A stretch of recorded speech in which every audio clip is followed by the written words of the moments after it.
नमस्कार, मैं प्रशांत और आप देख रहे हैं द एचडी न्यूज। देखिए, नीतीश कुमार का ये कार्यकाल अगले साल पूरा हो रहा है। अगले साल बिहार के अंदर विधानसभा के चुनाव होंगे।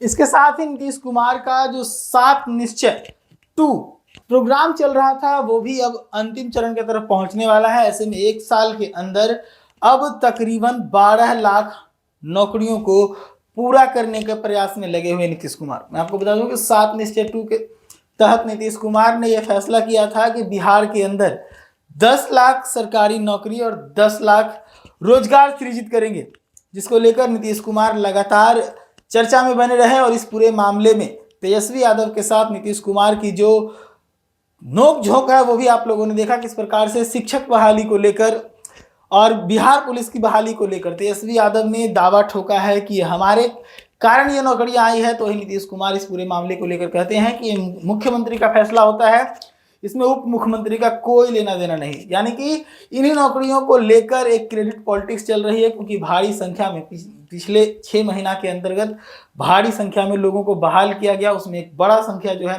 केवल शिक्षकों का है। इसको लेकर लगातार क्रेडिट पॉलिटिक्स चल रही थी। लेकिन इन सब के बीच अब नीतीश कुमार के पास समय बहुत कम बचा है, क्योंकि वो 10 लाख सरकारी नौकरी की बात कर चुके हैं और 10 लाख रोजगार की बात कर चुके हैं। तो ऐसे में नीतीश कुमार की माने तो नीतीश कुमार जो रोजगार की बात कर रहे थे उसमें वो 10 लाख की जगह 22 लाख रोजगार सृजित कर चुके हैं। तो वहीं जो 10 लाख नौकरी की बात कही थी उसमें अभी तक तकरीबन 5,16,000 जो नौकरियां हैं वो दी गई हैं और बाकी के अभी और भी नौकरियां बची हुई है। लेकिन उसके साथ ही वो 2 लाख और नौकरियों को इसमें बढ़ाकर अपने 10 लाख को 12 लाख करने वाले हैं, जिसको लेकर कई विभागों में प्रक्रिया जो है वो प्रक्रिया अभी शुरू कर दी गई है नौकरियों को लेकर। तो कई विभागों में अनुशंसा भेजा जाना है या फिर भेजने के प्रोसेस में है। तो एक नज़र डालते हैं कि नीतीश कुमार जो ये पूरा प्रोग्राम चला रहे हैं उसको किस प्रकार से एक साल के अंदर इंप्लीमेंट करेंगे। सबसे पहले आपको बता दूं कि एक साल के अंदर नीतीश कुमार ने टारगेट रखा है 7 निश्चय 2 में कि 12 लाख सरकारी नौकरी देंगे और तकरीबन 22 लाख और रोजगार जो है वो सृजित करेंगे। अब इसको लेकर नीतीश कुमार ने एक बैठक भी की थी सोमवार को और इस बैठक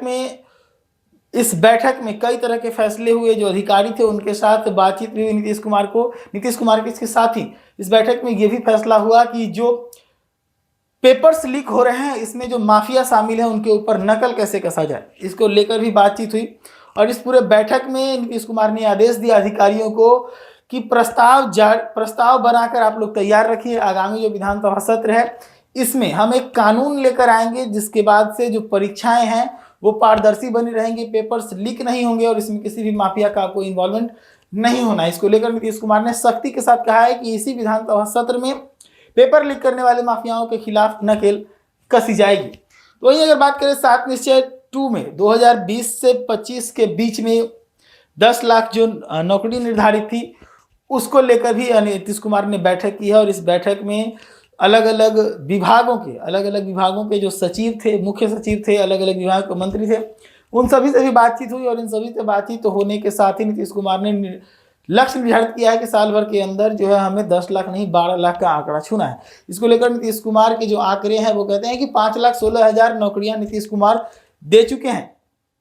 1,99,000 नियुक्तियां जो है वो प्रक्रिया में है।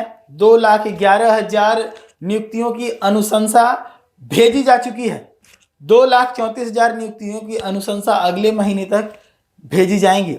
और इसके साथ ही तकरीबन 72,000 नियुक्तियों की अनुशंसा जो है वो अगले साल यानी कि 2025 में भेज जाएंगी। इसके साथ ही नीतीश कुमार ने अपना पूरा रोड मैप तैयार किया है कि आखिर 12 लाख जो नौकरियां हैं वो कैसे दी जाएंगी। इसके साथ ही उन्होंने इसी बैठक में ये भी तय किया कि आगामी जो 1 साल बचा है उस 1 साल में 22 लाख और रोजगार सृजित कर देना है। तो नीतीश कुमार के 2 बड़े अहम फैसले हैं 7 निश्चय 2 को लेकर और पेपर लीक को लेकर। जहां पेपर लीक को लेकर उन्होंने कहा है कि जो माफिया है जो पेपर लीक करते हैं उनके ऊपर अब नकेल कसना जरूरी है। तो ऐसे में कानून बनाने की आवश्यकता है और कानून बनाने को लेकर जो भी संभावनाएं हैं उसको लेकर अधिकारी जो है वो प्रस्ताव बनाकर तैयार रखे और इस विधानसभा में ही हम इस पे कानून भी बनाएंगे। तो एक बड़ा फैसला नीतीश कुमार की तरफ से है। देखने वाली बात है कि लगातार बिहार में जिस प्रकार से अलग अलग परीक्षाओं के पेपर लीक होते रहते हैं उसको लेकर अब नीतीश कुमार का जो नया आने वाला कानून है वो कितना कारगर होगा। आपको बता दूं कि बिहार के अंदर किसी भी तरह का परीक्षा हो, चाहे बीएसएससी की बात करें उसका पेपर लीक हो जाता है, बिहार पुलिस की बात करें उसका पेपर लीक हो जाता है, दरोगा भर्ती की बात करें उसका पेपर लीक हो जाता है, तो वही बात करें शिक्षक की उसका भी पेपर लीक हो जाता है। और अभी आपने देख रखा है किस प्रकार से नीट परीक्षा को लेकर हंगामा चल रहा है। एक तरफ जहां केंद्रीय शिक्षा मंत्री और मंत्रालय कह रहे हैं कि कोई पेपर लीक नहीं हुआ, वहीं बिहार के ईओयू का दावा है कि पेपर लीक हुआ। बिहार में कई अभ्यर्थियों के पकड़ने के भी जो है वो दावे ईओयू के द्वारा किए जा रहे हैं। हालांकि इस पूरे मामले को लेकर ईओयू ने आरोप भी लगाया एनटीए के ऊपर कि जो पेपर लीक होने का आरोप लग रहा है उस पेपर की ओरिजिनल प्रति दी जाए, लेकिन एनटीए 3 बार नोटिफिकेशन लौटा चुकी है ईओयू को और वो पेपर दे नहीं रहे, जिसको लेकर संदेह और भी ज़्यादा सख्त होता जा रहा है। ऐसी तमाम खबरों के लिए जुड़े रहिएगा द एजी न्यूज़ के साथ। धन्यवाद।